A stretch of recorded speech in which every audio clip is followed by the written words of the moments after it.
Then next week I'll be out for a couple weeks, and loads of other people gone as well. So this is the month that everybody begins to enjoy their summer and allow God to shape your mind a little bit differently. My daughter, the other day, we were driving, and she said, Eliana, she said, Daddy, put some music on. And I'm like, no, I want to just be in silence.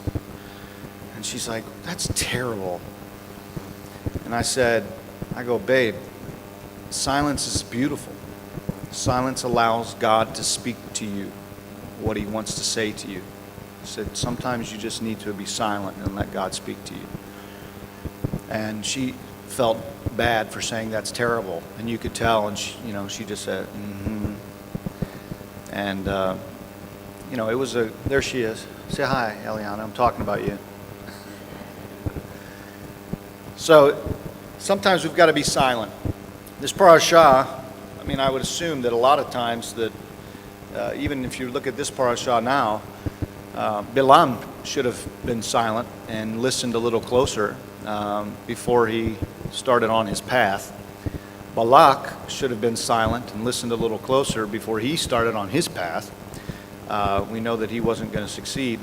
But the children of Israel, it's interesting. This message is one of struggle because it's the message of humanity. And Israel has struggled throughout all the years, even to this day, with really coming into the compliance with the Word of God and the commandments of the Torah. We've talked in length for the last few weeks about commandments, about following the Torah, about keeping His commands and what that means to us as Messianic Jewish people and Messianic believers. So it's been a very interesting study going through each parashot. But as you get to this one is even a little bit different. When the whole world is against you, when everything comes down upon you, you still have to be focused on what God has for you. Here, almost every story in the scriptures has the whole world coming against Israel. And it's Israel's fault, quite frankly. We as a people continue to turn our backs on what God has. We continue to turn our backs on the ways of God. My wife was watching a Facebook ad that was on Facebook about the country of Israel, and they're trying to make it a tourist spot. They're trying to get more people to come to Israel, and they were showing all the different things that they do and how great of a country it is. And there's this section in the video. She wanted to repost it because it was a great video, a really, really good video. And then it comes to this place where, it shows all of the gay pride flags and all of the whoredom, quite frankly, that Israel is a part of even to this day. Israel is the international city for gays and lesbians, and they're looked at as being a haven. Tel Aviv is a haven for homosexuals. That clearly is against the Torah. And again, last message that I gave, I said, listen, to each his own. You can be whatever you want. I can't convince you to be anything that you don't want to be. However, there are rules that the Word of God has for us, and we must follow them. The people of Israel continually fail to follow the commands of God. From the very, very ultra-Orthodox, they continue to reduce the commands to nothing by elevating the Talmud, all the way to the non-religious Jewish people, all the way even to Messianic Jewish believers. A lot of times we as Messianic Jewish believers, we uphold our belief in Yeshua and our practices higher than what God would have us do. We begin to have a pride, a self-pride in our actions and our activities. I wear my talit or my tzitzit right, or my kippah is bigger than your kippah. All kinds of things happen that we need to even check ourselves and be humble in the sight of God. So this is an interesting parashah that we'll talk through and we'll discuss through. But before we get into it, let's talk about Ecclesiastes and Romans. I'm just going to read a couple of verses. Ecclesiastes 2, verse 12 through 13, it says, "Then I saw that wisdom excelleth folly as far as light excelleth darkness." Wisdom excelleth folly as far as light excelleth darkness. Wisdom and folly, these two ideas are very much what we deal with on a daily basis. You know, every day we wake up and we're faced with decisions, we're faced with choices. And we either are wise in our choices or we're foolish in our choices. Romans 8, 22 through 24, it says, "For I delight in the law of God after my inward man." I delight after the law of God. Paul's saying this, so it's important to understand. I mean, Paul is the Rambam of Messianic Judaism. Okay, this is the man. He's our chief. He's the chief rabbi under Yeshua, being our supreme rabbi. But you got Paul saying that I delight in the law of God after my inward man, but I see another law in my members, warring against the law of my mind and bringing me into captivity to the law of sin, which is in my members. We talked about, when I spoke a couple weeks back, we talked about that warring that happens. There's two different laws that we have to choose from. We can choose the way of the world or we can choose the way of God. They're two laws, and they're two ways to follow: wisdom or folly. And here he says, "O wretched man that I am, who shall deliver me from the body of this death? I thank God through Yeshua our Lord. So then, with the mind, I myself serve the law of God. But with the flesh, I serve the law of sin." How can you serve two laws, right? Yeshua said it himself, "A house divided against itself cannot stand." Unfortunately, humanity does that. We do that. We serve two laws. We serve one that causes us to fall, and we serve another one that causes us to be raised up. And today's parasha, it depicts the experience that would shape the life and the journey of the children of Israel and the struggle with their own humanity forever, that they would have to endure throughout all time. The parasha shows this depiction very, very, very, very good. And beginning in Numbers chapter 22, just as a recap of the parasha, I was kind of reviewing my teaching last week, and I should start giving recaps of the parashas. You know, for those of you who don't read it, I assume everybody reads the parasha, so I kind of jump right into my own commentary on it. But let's assume that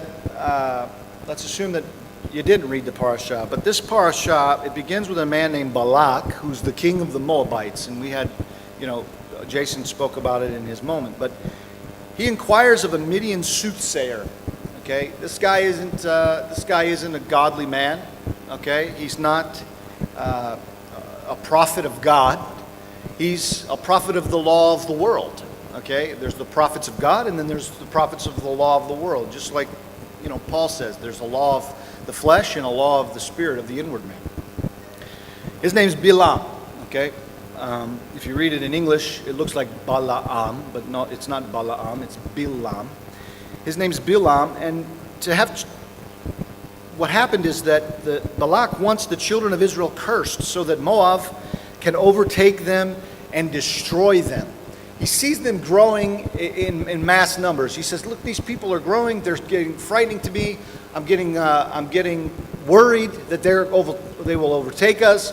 And I'm not sure that the people of Israel even cared about Moab, to be frank. We know that they have a history with Moab. Okay, we know that we're about to see that there was a in the next parasha, or at the end of this parasha, you see a very interesting history that was starting to develop between the two lands. A man named Pinchas takes up a javelin, he shoves it through the Midianitish woman and the Moabite princess, and through the man of Israel. You see that even in this parasha that there was a clear merging of the world and the people of Israel. There was a clear, distinct merger between those people. So it's interesting that the king of Moab says, "No way, I don't want this. I don't want these people here, and they're a threat to me."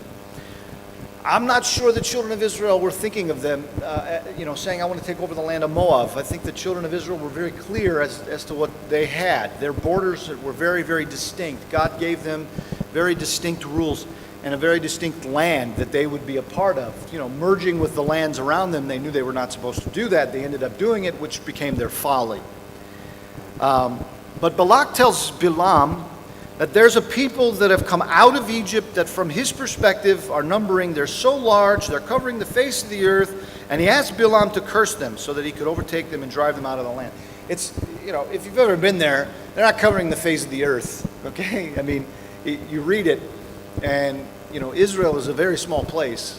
So, and I'm sure that the people at that time were a very small people. But in their minds, this was their whole universe. This was their whole world. And these people were potentially going to take it over. But at this point, it doesn't seem that the children of Israel, they're doing anything to invite this destruction. They're not doing anything to invite this adversity to come into their lives or come upon them.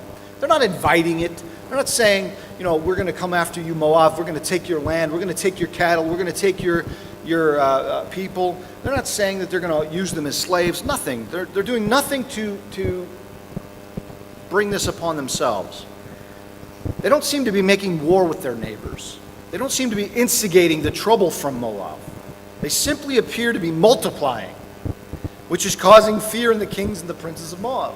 They're just multiplying. They're just growing larger and larger and larger, and it's threatening people. The growth and the advancement of the children of Israel post-Egypt ultimately came from the blessing of God. And when blessing abounded, the surrounding nations became jealous.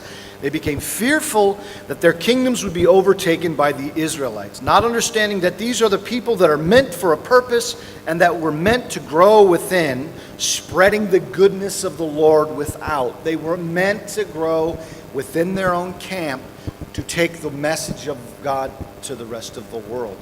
They were not a threat from a land perspective. They were not a threat from a, I want to take over your kingdom perspective. They just simply were not a threat in that light. The only thing that the nations around them should have feared was the expansion of the Torah, because it was the calling of the Israelites to be the priests to the nations, not the overlords or the kings. They should have been fearful of, hey, listen, they're going to expand this message, this Torah. They're going to make us believe in one God, and as a result of the belief in one God, then we're going to have to change our culture. We'll have to eat differently. I might not have to. We might not be able to have pig roasts anymore. If you want to destroy them because you can't have a pig roast anymore, there's a problem. That's kind of a strange thing. I'm sure, like my own perspective, I'm sure that the children of Israel, they would be the priests of the nations. And if you didn't believe or convert to their belief or their faith or their understanding, they were going to kill you. Okay, this wasn't the Catholic Church. All right, this wasn't the expansion of other religions. They were just trying to be the light to the world and the salt to the earth that they were called to be. But the children of Israel were in fact meant to have their own kingdom. They were meant to have a kingdom that was set apart, that was separate, that was very, very, very unique and covered by the hand of God. They were to protect its borders in war, but their life's mission was to depict and present the happiness and goodness of the Torah and the God of Abraham, Yitzchak, and Yaakov to the surrounding nations, leading them in the Spirit. Their job wasn't to go and take land. Their job, in the beginning, obviously, they had to go take the land that God gave them. They had to go take the land that God intended for them. After that was done, that's where they were to reside. That's where they were to live. That's where they were going to call their hub and then become disciples of men. That was the intention even back in the we call the olden days before the New Testament. Yeshua, we think that Yeshua comes up with this new concept. Go ye into all the nations, ministering the gospel of the kingdom, baptizing them in the name of the Father, Son. We think this is a new concept. This isn't a new concept. This was the purpose of Israel. This was the purpose of Israel from the time that God gave the Torah to Moses. This isn't new. What Yeshua presents is the same thing that Yeshua presented to Moshe. If you believe like we said a couple weeks ago, if you believe that Yeshua is eternal, okay, and you believe that he existed forever, then you believe that Yeshua, and he's the Son of God, and that he is God, then you believe that he was the one who gave the message of the Torah to Moshe.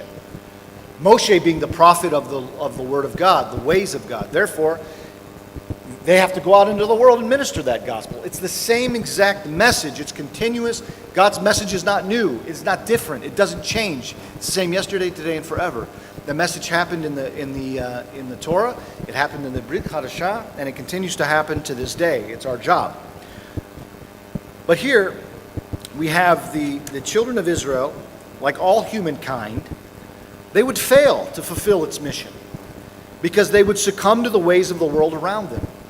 All humankind does that. All of us fail our mission. Each and every one of us fail in our missions. We fail in doing what God has called us to do on a daily basis because we lose sight. We lose sight because we allow life to inhibit and weigh upon us. We lose sight of what God actually intends for us.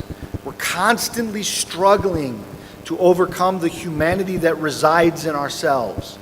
Israel, likewise, constantly struggling to overcome the humanity that resides within themselves. They hoard about with the people that surrounded them.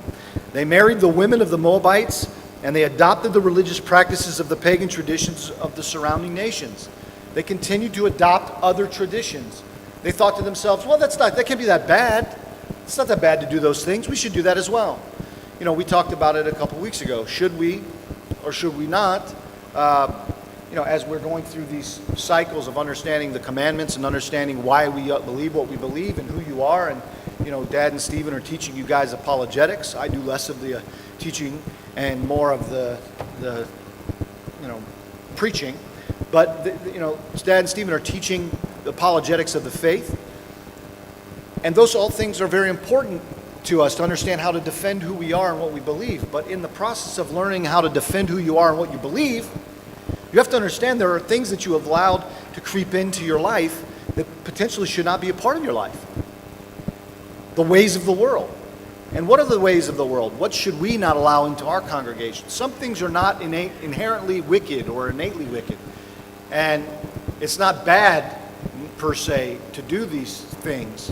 But those things, when they become your religion, when they become your focus, you've lost sight of what God actually intends for you. But the children of Israel, they're bringing in these religious practices of the pagan traditions that surrounded them, and it becomes a problem. Think about the church. Think about the church during Easter. Well, what do you think an Easter egg hunt is? It's a religious practice. An Easter egg hunt was always a religious practice. Okay, it's a practice to represent Ishtar, the goddess of fertility, in the time of the pagans, and to pray over the land that it would be fertile and that you would bring life, that the goddess of the earth would bring life to your plants, to your seeds, to all those things. The church has incorporated that even into their congregations. I mean, you could go to a church and have an Easter egg hunt. It's outstanding. You think about all the different practices that happen within Christianity that occur, that are seemingly pagan in ritual. Now, are the Christians, are they going to go to hell because of it? I doubt it, but what they've done is they've incorporated pagan practices into their faith, into their honoring God. It doesn't honor God to do a pagan practice. It doesn't honor God to follow a practice which is not of Him. A lot of times we don't know how to do what God commands us to do. Honor the Shabbat, to keep it holy. Well, how do you honor the Shabbat? We all think this is what we're doing. This is honoring the Shabbat. We come together, we get into this congregation, we sing some songs, we go in the outer court, we go into the teaching, we go into the inner court, we have some oneg, we all fellowship, and that's all great and good. And we think, I've honored the Shabbat as a result of doing those things. Is that spelled out? No, this is what we've decided is the way we will honor Shabbat and we'll keep it holy. I mean, God didn't give us direct instructions in the Torah on how to do that. The Orthodox Jewish people, how they honor the Shabbat is spelled out in the Talmud, which is the commentary of the Torah. It's practiced from years and years and thousands of years in the past. This is how we would do it. This is how we've decided to follow the Shabbat. And God will honor us for doing what we've done. And that's a great thing. The moment we start to introduce things that are not of God, that are pagan, it loses its purpose. And you lose your crown. Dad talks about don't let anyone steal your crown. Well, sometimes you give your crown away. Yeah, there's one thing about stealing your crown. It's another thing to give it away. And sometimes you give it away, not even realizing you're giving it away, because you've just allowed the ways of the world to overcome you. I talked about it a few weeks ago again. The Constitution. Someone said the Constitution is an evolving document and that it's old. Someone always just said, including the Bible. The Bible is old. It's an evolving document. It should change. People change, and as a result of the change of people, then the document should change. That's an unbelievable way to look at life. God's been around longer than all of us. I mean, we've been here a very short time. God is very, very smart. He had a lot of time to think about what he wanted us to do and how he wanted us to live. And he by no means gave us the authority to change what he commanded us to do. By no means has he given us the authority to change that. The children of Israel had no authority to change what God had for them. He told them, this is how you were to live. They had no authority to change that. They had no authority to interpret it. All of a sudden now we interpret it. A long time ago when I was attending seminary, most every religious denomination within Christianity is based upon interpretation of men. And there's a huge move about going to the context of the scripture. Let's understand the context and let's understand the original language. I don't disagree with that. I think you should understand the context and the original language, both. If you don't, then you should try to research it, study, find someone who does. But you can't now take the context and then interpret it outside of the scope of a modern time and say, well, we really live in modern times now. The world's different. Example of that, you can't eat, pork. Well, I forget if it was Dad who talked about this a couple weeks back. I'm sure it was. Talked about eating swine and what swine was to God, and it was an abomination to him. And everybody's like, well, you know what? There was these laws of ritualistic eating because they didn't have refrigeration and they didn't have all these things. Well, now we have refrigeration. We've evolved. The world has changed. So I can refrigerate and it won't go bad and it won't go stale. I can raise a pig in a healthy environment, and as a result of raising that pig in a healthy environment, that meat is clean to us. It's no longer a bottom feeder. I've turned it into a grain-fed or whatever animal, rather than it eating other animals and itself. You could throw a dead pig into a pig pen, and the pigs that are alive will eat the pig that's dead. I mean, they eat themselves. All kinds of crazy stuff that goes on. Now, the world's evolved. We've changed. There's technology in farming. There's technology in electricity, and so it should be fine for us to eat. And those laws were just health laws. I don't think they were just health laws. I think Dad spelled that out for us last time that he spoke about it, right? They weren't just health laws. God literally said that pig's flesh is an abomination to me. I hate the smell of it. I don't even want it. I hate the smell of pig's flesh. So don't eat it. What do you do with that? Okay, you're God. I'm not going to argue with you. You're God. So I won't eat it. Okay? There's no argument. We can't have a debate with God's ways. We just can't do it. There's an old ancient story in the Talmud that talks about a guy, a young son going to his father and asking him, why do we do this and why do we do that and why did we do this? Because God said. And the young son starts to question the father. And the father says, you can question me, but you can't question God. You could question me because I'm not God. But we'll never question God. We do it because God said so. And that's why we are who we are as people of Israel.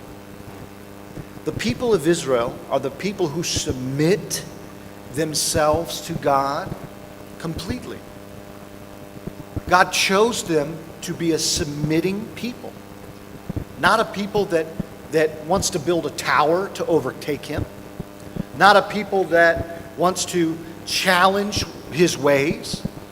A people that will submit to him and take his message to the rest of the world. We are servants to the Most High God. That's the beauty of being the people of Israel. We get to serve the Most High God, and the rest of the world serve themselves. We have to take the message of the kingdom to them so that maybe their hearts and minds can turn.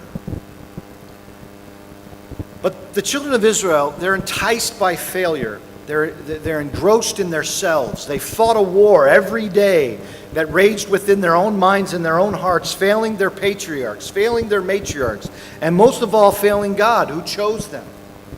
Chose them to be the servants that they are. Failing God because they failed to serve Him. In the midst of a blessing, the children of Israel, they forgot completely that they were responsible for a calling that superseded any and all personal desires. They were responsible for something greater than themselves. They forgot because they got focused on self. We have the same problem. We forget our calling, we forget our purpose, we forget what we're intended for because we focus on our own desires at that time. What does God desire? What does God require of us? What does He want for us? It's the hardest thing to do. It's the hardest thing to sit back and think to yourself, God, what do you want from me? Who is it that you've called me to be? It's a very difficult thing. I mean, I'm in the midst of a change potentially in my life. And man, is it difficult to sit back and really say, God, is this you? I can't tell you, I can't sleep at night. I'm dreaming all about this thing. I can't get out of my head. I'm looking up to the stars every single night saying, give me something, show me this is the way.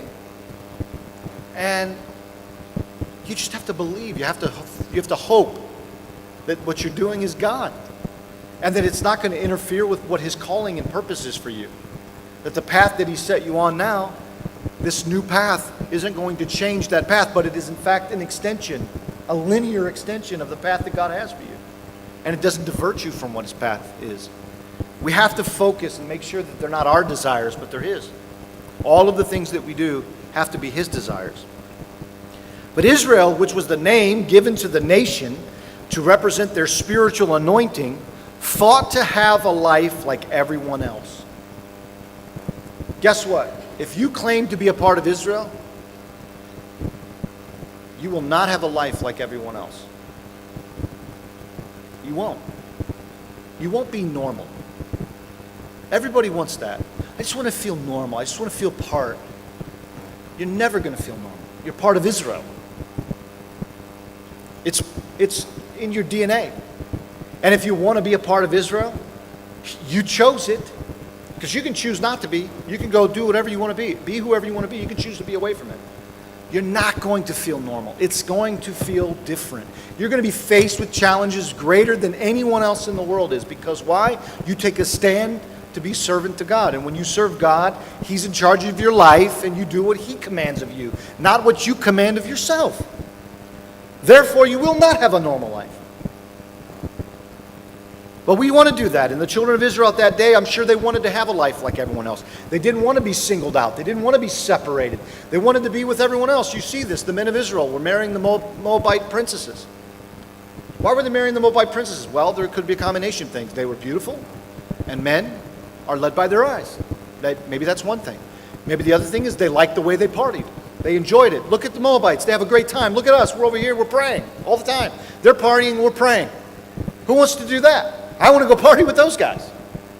Right? That's another thing. I mean, think about it in your own context. Growing up, as a kid, going through college, I never partied, ever. And I'm a cool guy. I had all kinds of friends. I was a great thing. Everyone was like, hey, come with us, come over to this party. I always stayed away from it. Right? I could have thought to myself, this is terrible. You know how cool this would be? I could be the center of that entire party right now. I could be kicking it. But I chose not to do it. Because I wasn't called to that in life. That wasn't me. I was never, ever, by the time I was 25, I'd never been drunk in my life. Never. What 25-year-old do you know that was never drunk? Right? When people would say, hey, do you drink? And, I'd be like, no, I don't. They'd be like, you've never been drunk? I'm like, no. You're crazy, man. It's a blast. What's a blast? You lose everything. You lose your senses. You lose your mind. You lose your ability to make choices that are good. You lose your decision. I can't do that. I can't do that because I serve God.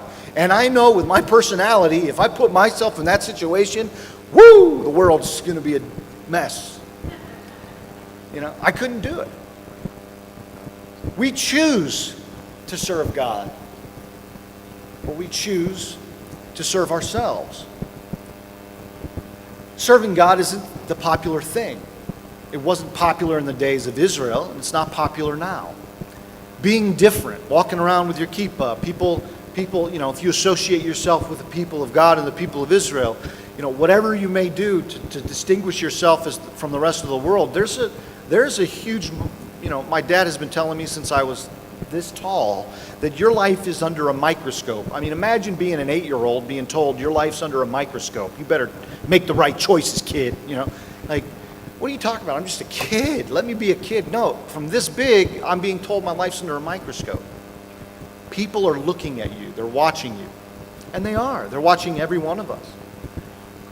The children of Israel couldn't get that out of their mind. They said, I don't want to have my life under a microscope. I just want to blend in. I just want to have fun. I want to go to the party. I want to enjoy. I don't want to be separate and different. I didn't ask for this. I didn't choose it. It chose me. That's a huge big deal. God chose you. It's, the kids were watching this Jonah cartoon. Jonah was, I don't want to go there. I don't want to go to Nineveh. I want nothing to do with Nineveh. I want to go to the people of Israel. God chose you to go to Nineveh. You don't have a choice, dude. You better get up and go do it. Because there's going to be a big old fish that swallows you. And it's going to be a bad day. Imagine he just does what God tells him to do. He would have avoided a lot of hardship. If you just did what God told you to do to start, you would have avoided a lot of hardship. Well, guess what? Israel never avoids hardship. It always struggles because it struggles with its own humanity, just like you and I. We struggle with our own humanity, wanting to be something, having desires in our mind, in our eyes, wanting these things, but God may not want that for us. We have to focus our attention.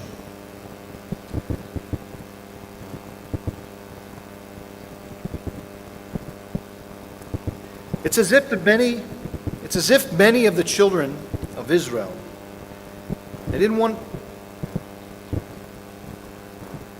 Sorry, I lost my way.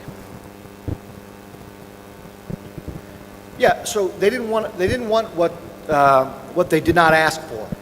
Okay, it's what I just talked about. They didn't want what they didn't ask for. They didn't want to be the representatives of God. They didn't want to be the priests to the nations because it brought too much struggle within themselves and within the nations surrounding them. It brought way too much struggle to them. It's the same thing for you. This change, it brings struggle to you. If you live this life, this isn't an easy life. If it's easy, you're doing it wrong. If this life is easy for you, you're doing something wrong. People shouldn't be like, "Oh, you're great, you're awesome." The world doesn't see that. Nowhere in the Bible do you see it not being a struggle for a human to do what God commands them to do. Nowhere. Every disciple, think about it, disciples are murdered, absolutely killed. Peter's hung upside down on a cross and crucified. This wasn't easy. This was a difficult thing. When you stand for God and you stand for what He has, it's not easy. Think about all the mega churches out there. Let's go to one. I mean, you're going to fit in. You're going to blend right in. You don't even have to do anything right. You can just go, sit there, get a nice uplifting message, and leave, and no one even knows you went. Man, that's an easy place to go. We stand out in this little area. I mean, there's not a person. Everywhere I go, I tell them, "Hey, we have our congregation off Ira Road." "Oh, is it that Jewish place that is kind of Christian? No one really knows what it is, You mean Messianic? Yeah, we're Messianic Jewish temple. Okay, yeah, we know where that is. That's interesting, right? You're weird. You stand out. You're not normal. That's the non-normal. Remind you, there's 13 million Jewish people in the world. That's it. That's nothing. 13 million. And out of the 13 million, there's not very many Messianics. The majority of them are straight up Orthodox, conservative maybe, Reformed in the United States. There's no such thing as conservative and Reformed in Israel. So in Israel, you're either Orthodox or you're pagan. Here, you can be all kinds of things, right? I don't have to believe in heaven and hell, and I can still be Jewish and still go to a temple, still wear a kippah, put a tallit on, and I don't even have to believe in heaven and hell. How's that possible? It's my culture. It's what we do. We enjoy lighting candles and we enjoy twisty candles at the end of Shabbat and putting them out in some wine and having some challah, and it's great to, have hamantashen during certain feasts and during Purim, and, kids dress up and all that stuff's fun. It has nothing to do with God. We do it because God commanded us to do it. That's the craziest thing. The craziest thing is you do something because God commanded you, and the world looks at you and says, come on, you can't think for yourself? You can't think for yourself in what you do? You have to have some God tell you that? I remember that George W. Bush says that he prays before he makes any decision when he was the president. He said he prays. I have a friend, a dear friend that I love, who is kind of agnostic, and he said, I don't want any president that is my president praying to some invisible God to make his decision for him. I need the guy to have some sense and be logical in his decision making. He's praying to some invisible God and he's making decisions based on some idea. I don't want that. Well, the world thinks that sounds logical. Those of us who are followers of God and know Him and know that He's real, and that He is the author and the finisher, that He's the one who raises kingdoms and destroys them, that He's the one that allows you to live or die, we know that you want to make the decisions based on what God intends for you and for the people that you're leading. So, which one? Both? Which is the more enticing message in the world today? You pray to this really weird, invisible God who makes your decisions. And what does He do? Talk to you? Do you hear Him loud? I mean, what are you, schizophrenic? You hear Him speak to you in your mind? I mean, all right, that's the world's message. And it entices most people. Then there's this message where we say, I felt the presence of God. The Spirit of God overcame me. Are you crazy? How can that? There's no such thing as that. It's like watching a sci-fi movie. This is the world that we're dealing with. You're not going to have it easy if you're doing it right. It's a struggle. Life is a struggle. Your faith is a struggle. That's why your name is Israel. Your name is Israel because it's a struggle. One who wrestles with God. Not only with God, and you only wrestle with God because you have your own humanity in you. It's the only reason we wrestle with God. The Bible as a whole, to sum it up, is the story of the creation of mankind. It then follows with God's selection and election of a people that the world would look to for understanding and guidance in overcoming life struggles with adversity. That's basically what it is. It's simple. It's the creation and then the election of a people that would guide people, give them the roadmap and the compass to live their life, to stay away from adversity. The Bible displays the ups and the downs of this people, of Israel. Their ups and downs. You cannot read the Bible. In one section they're up, in the next section they're down. In another section they're up, in the next section they're down. It's continuous. Never are they always up. You have preachers all over the world. Your father owns a cattle on 1,000 hills. You're going to be this and that. You're going to be the overcomer. Preachers all over the world telling you that if you follow God, you will never be down. It's wrong. There's not a Jewish person in the world that believes that. That's a Christian idea. That they stole from the world. Because the world believes that they're kings. The world wants to be kings on this earth. They want to rule and own and have land and prosper. That's what the world wants. So what do? They say, the way you do that is you follow God and you'll rule on the earth. You're the son of God. You're the prince of the earth in the spirit and blah, blah, blah. All these different things. No, you will wrestle with God. Your whole faith will wrestle with God. Why? Questioning. There's not a story in the Bible that doesn't show this wrestling with humanity, with your own humanity. Now, if you follow God, are you blessed? Yeah, you better believe it. I mean, look at this message in Balak. Balak hires Balaam to curse the people of Israel.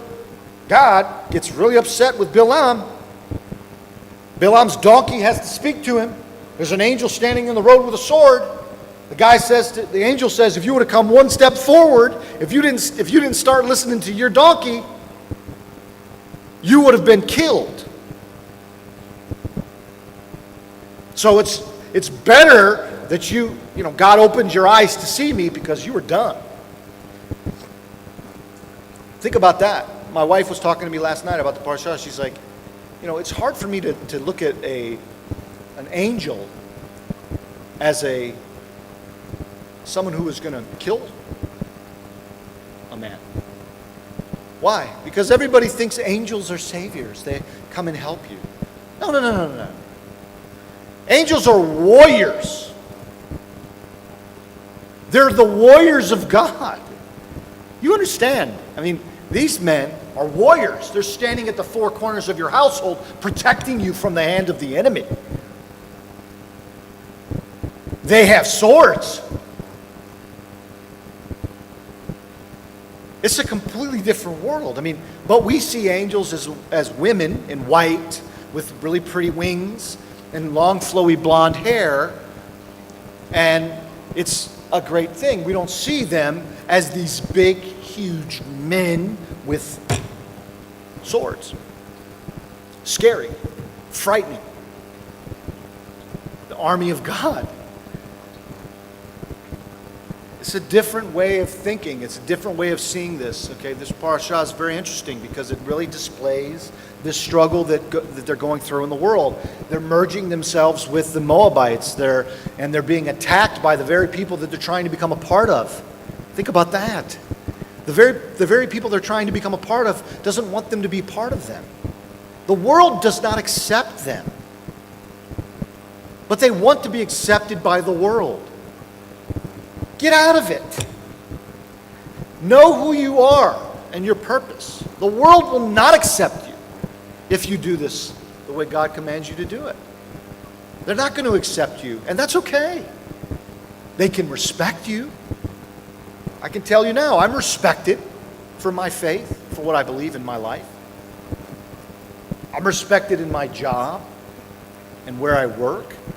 I'm respected by all the people I deal with on a daily basis. They know my faith. They know what I believe. They know how I follow. They make jokes about it 24/7, which is fine. It doesn't bother me. All right? I could wear my feelings on my shoulders and go, don't joke about me, or whatever, but I don't. Because I'm the cool guy at the party who's just not at the party. You guys have to see it the same way. The children of Israel had the problem. They struggled with their humanity. They struggled with wanting to be something they weren't. Being a part of a life that they weren't a part of, that they wanted to be a part of, but God called them for something different.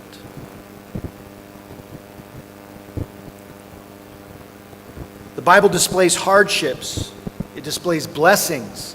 It conveys the resolve that Israel embodied throughout time, providing a textbook for the world to learn from. The children of Israel have always seemed to overcome, despite their hardships, and the world recognizes this truth. Emulating the heart of Israel in our daily life is recognizing the greater wisdom that comes from failure and the greater light that is birthed out of darkness and sin. There's wisdom that births out of failure. That's what that verse in Ecclesiastes means. Wisdom excelleth folly. It literally translates that it comes from failure. Light comes from darkness. The children of Israel, through their failure and through their sin, were able to realize a level of wisdom and truth that no other nation could realize, because they had the plumb line to measure against. They had the heart of God for the people, embodied in the commands that revealed to them the sin of their flesh and ultimately taught them to be better. We also have that plumb line. Years and years ago, Stephen used that term, and it stuck with me in one of his teaching. That the Torah is the plumb line that we have to follow, that we have as our textbook. We have to see it that way. Sin and failure teaches the children of Israel how to be better followers and servants of God. You really don't understand a commandment. You really don't understand it until you've broken it. You know how you know that's true? Adam was told not to eat of the tree of light, of the tree of knowledge of good and evil, right? He was told not to eat of that tree. He didn't really understand that commandment until after he broke that commandment. He didn't get it. Once he broke it, once he failed, once he sinned, he now understood what it meant to not fail and not sin. Goodness was able to birth out of that. Romans 5:13 says, "For until the law, sin was in the world, but sin is not imputed when there's no law. Thus, how can we be judged against a law that is not known?" The statement in verse 13 reveals that Israel was the first to sin because they were the first to receive the law. The broader implications of Israel receiving the law, to be more specific, is that God chose Israel to sin because he understood their heart to be capable of making the right choice after sin was revealed. Can you believe that? Can you believe that God would choose someone to sin? He chose them to be the sinners, the ones that would break the commandments, because he knew they would have the internal makeup to be able to overcome and ultimately become right. This is an idea. Verse 14 states that death reigned from Adam to Moses, even over them that had not sinned. After the similitude of Adam's transgression, who is the figure of him that was to come. Thus, people died because Adam failed the command. Adam died because he failed the command. Not because they failed the command, as it states over them that had not sinned. But once the children of Israel received the law, they were now subject to their own sin. In the world today, there is sin all around us that we recognize in others and that we may recognize in ourselves. And maybe you sin and you don't even know you sin, but I recognize the sin that's in you because we have the plumb line that we compare ourselves to. Maybe the world outside of us doesn't recognize sin. It's like,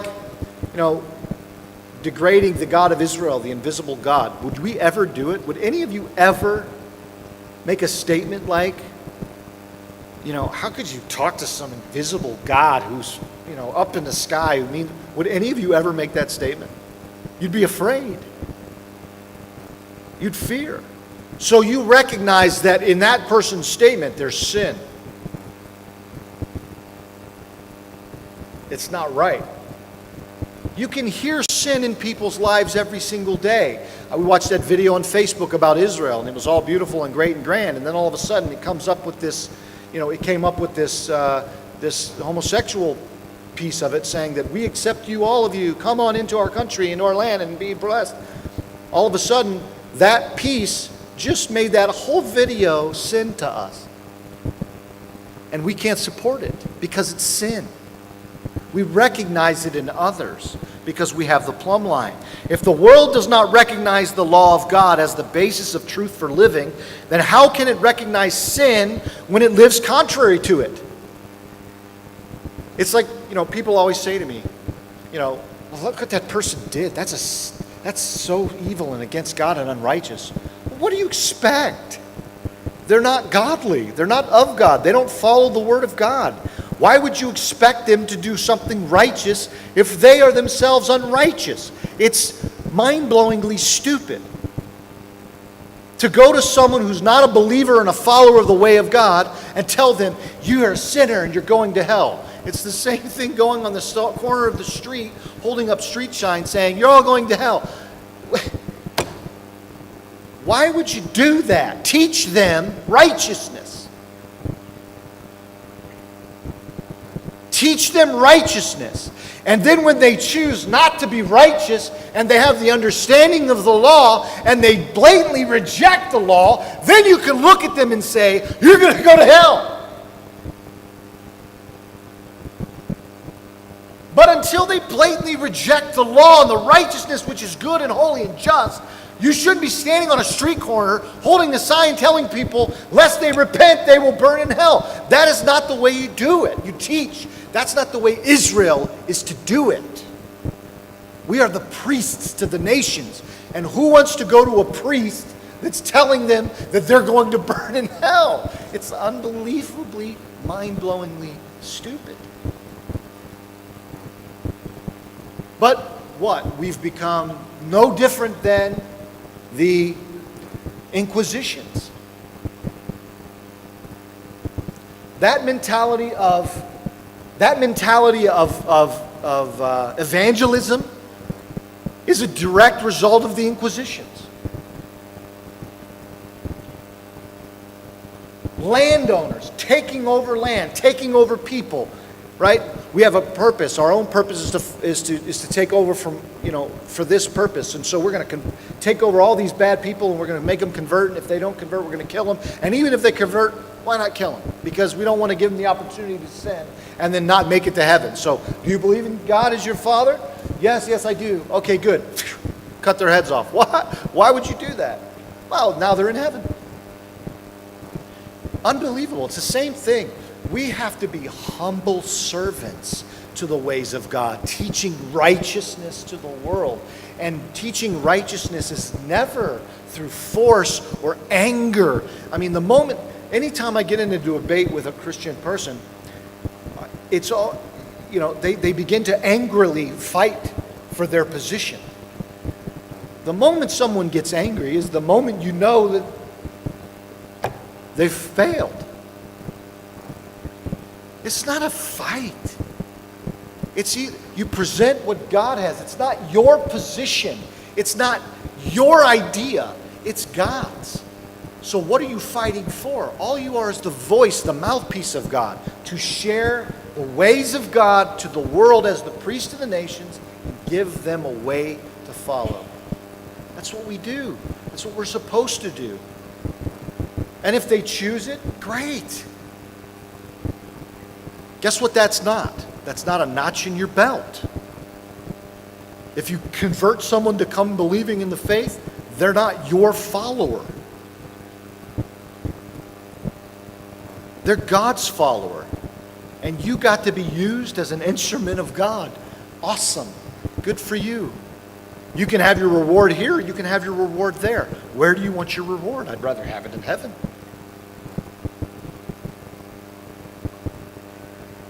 Churches with names on the side of it, on the corner of the, with names of men. They're all followers of those men, and they all have their reward. You are not to be followers of men, but followers of God, and we are the priests of the nations that are leading the people to show them that the God of Israel is holy, He is just, He is good, and He is returning. This is the struggle of Israel. The law is holy, it's just, it's good. It is we that are unable to realize the goodness of the law because it constantly reveals our innate wickedness. It's the struggle we have, the pain of realizing one's own inefficiencies, one's own weaknesses. In the Parashah commentary that I read this week, they discuss Jacob's struggle and the change in his name to Israel. One scholar explained that Jacob was threatened by a hostile world, plagued by his own shortcomings and negative inclinations. Jacob is defined by the axiomatic condition of man, that man is born to toil, as it says in Job, verse 5-7, and that human life is an obstacle course of challenges to one's integrity. This is Jacob's mission. Imagine that's your calling. What a calling that is. That's an awesome calling. I'm so excited to experience all the obstacle courses that I'm going to go through and all the challenges that I have to realize so that the people that's coming after me get to realize truth. Thank you very much, God, for making me the example for the rest of the world to follow, because my life is very, very difficult. I mean, this is Jacob's life. The obstacle course of life is one that we all traverse, that we all must come to terms with. There's not one man, not one woman that has not or is not challenged daily to overcome the threats of our own inclination to do what is contrary to the commands. But it is the command that provides us with the insight into our greater selves and to inform us of our own personal integrity, to reveal to us our capacity for good. When do we sin? When we do sin, God is faithful to forgive us of our sins, because what the law could not do, and that it was made weak through the flesh of man, God sending his Son in the likeness of sinful flesh and for sin, condemned sin in the flesh, Romans 8:3. When we walk in accordance to the ways of the Mashiach, we are walking in the Spirit and not after the flesh, and we must take command of our flesh through living a life in the Spirit. This will enable us to realize the true state of our calling and of our nation, the nation of Israel, as the priests of the world around us. What happens when the priests begin to merge themselves with the world? God's voice is lost. This is what's going on in this parashah with Balak. The children of Israel are merging themselves with the world. And at the end of the parashah, there's a young man named Pinchas, Pini. Pini decides, not today. We will be the people of God. And he stays the curse of Israel. One scholar states that Israel is the name that was given to Jacob when he struggled with God and with men and prevailed. Israel describes the Jew who has prevailed over his own humanity, cultivating the intrinsic perfection of his soul to the extent that he is immune to all challenges and temptations, who has prevailed over the divine decree that man is born to toil, achieving a tranquil existence amidst the turbulence of life. For us, cultivating our own intrinsic perfection within ourselves is living after the Spirit and not after the flesh, because they that are in the flesh cannot please God. And if we are led by the Spirit of God, then we are the sons of God. The recognition of the struggle of your own life is key to achieving peace with God and with man on earth. To know that in us, in our flesh, there is no good thing, but in our minds, through Yeshua, we must serve the law of God. Verse 7:25 of Romans. Many believe that God did not see any guilt in Jacob. That Jacob was not guilty. Despite all that Jacob had to face, he was granted the capacity to meet his every detractor. Even if he momentarily succumbed to some internal or external challenge, Jacob never lost his intrinsic goodness and purity, which ultimately asserts itself. No matter how much it has been repressed by the travails of life, this is what we learn from our patriarchs. It was the lessons birthed in our Torah and the roadmap designed for overcoming life. Knowing the difference between good and evil, the holy and the profane, and fighting for goodness within, as Paul states in Romans 7:22 through 25, I delight in the law of God after my inward man. But I see another law in my members, warring against the law of my mind, bringing me into captivity to the law of sin, which is in the members. O wretched man that I am, who shall deliver me from the body of this death? Paul himself dealt with this struggle of humanity. Paul himself dealt with his own humanity. Paul himself had to stop himself from not being the priest of God in the world by following his own way. How are you any different? How are you any greater? We're not. That's my point.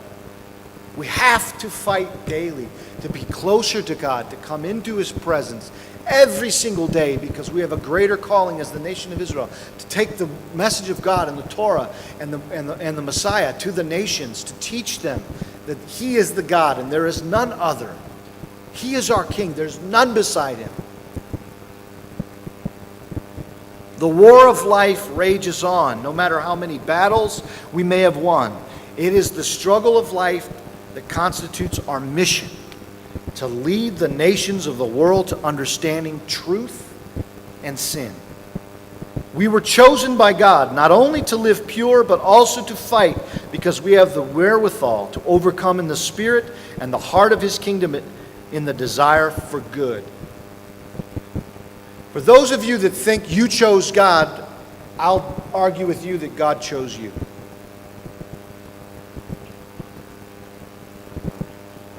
You know, you sat before somebody at some point in time in your life, whether you were raised this way or not, at some point in time in your life you had to wrestle in your own mind as to whether or not you're going to follow God. I was raised this way. I was raised who I am. But guess what? I had my own moment where I, in my mind, decided that this is real and true. Did I have that moment? Or did God just choose me? Did I really make that decision in my mind? Or did God already choose me? There's all kinds of scriptures supporting that. God chose you. You were predestined for this. That you were made to be this. The children of Israel were clearly predestined. Abraham was clearly predestined. And all of his seed, what? Predestined. Why? Predestined because He promised Abraham that He would make them, that He would create them, that He would build His family, and that His family will always be under His hand, will always be covered by His wings. The rest of the world, the Gentile nations, have a problem with that. They have a problem understanding that predestined feeling. Those of us that are Jewish, those of us that are followers of the kingdom, those of us who are Messianic Jews, we don't have a problem with that because we've been predestined from the birth. I'll argue you're predestined from birth. All believers, all followers of God have to, at some point in time, be called by God. God was whispering in your ear. He was calling you. He was wooing you. He was bringing you into His wings. He was bringing you to an understanding that the rest of the world didn't come to. Why? Why did He choose you to do that? Why didn't He choose everyone? Why can't God just change everyone? He can. You know that. You know, God could probably just go poof, and everyone's minds would be rewired to believe in Him and follow Him. It's very simple for God. He's our Creator. He gave us the ability. But He's wooing those He's chosen. And He's hoping that those He chooses choose Him. When you choose Him, you were destined to choose Him. When you don't choose Him, you weren't destined to choose Him. I mean, that's the argument people will say. I don't know how that works. One day we'll find out. One day we'll find out, well, what was it, Lord? I mean, the people who came to you, were they really meant to be? Did you choose them? Did they choose you? You gave them the ability of choice. Everybody says that. You know, God wouldn't be a righteous God if he just made everyone do all His things. I mean, and if He's the chooser, why doesn't He just destroy everyone that's not going to choose Him and keep everyone that's going to choose Him and then start Olam Haba right now? Let's just have Olam Haba right now. I mean, that would be it. That'd be a great day.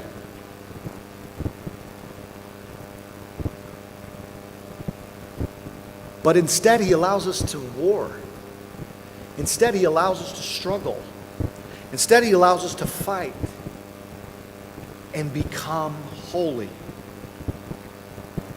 You realize that no gold can become gold without pure gold without going through fire. You realize it takes that friction to make you pure, to clean you. You must understand sin to understand holiness. Wisdom excelleth folly. You have to have failure to have wisdom. This is the message of Israel. It's the story of the people of Israel.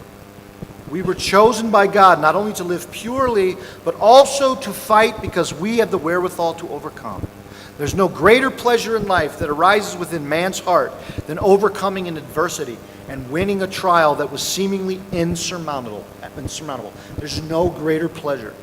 As the priests of the nations, we were chosen to sin through the giving of the law. We were chosen to sin through the giving of the law, that we might be an example to the world through our capacity to overcome and desire to follow Messiah, Yeshua, in truth.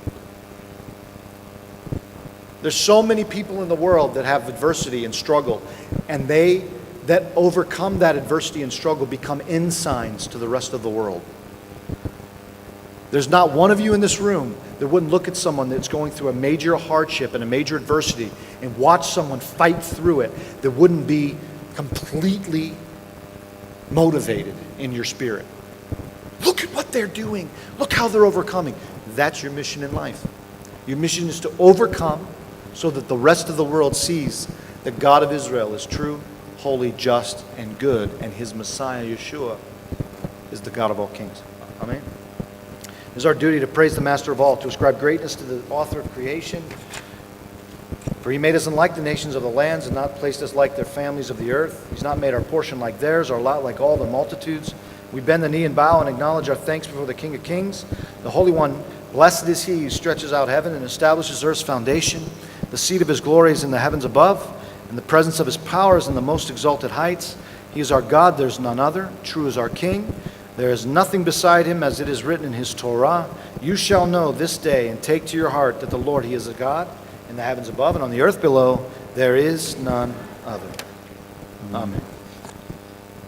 Stand if you feel led to stand. Stay seated if you want to stay seated. Open your eyes, close your eyes. But the point is to connect with God. And let's offer up some worship today that is intimate between you and him. So would join me in prayer and agree with this.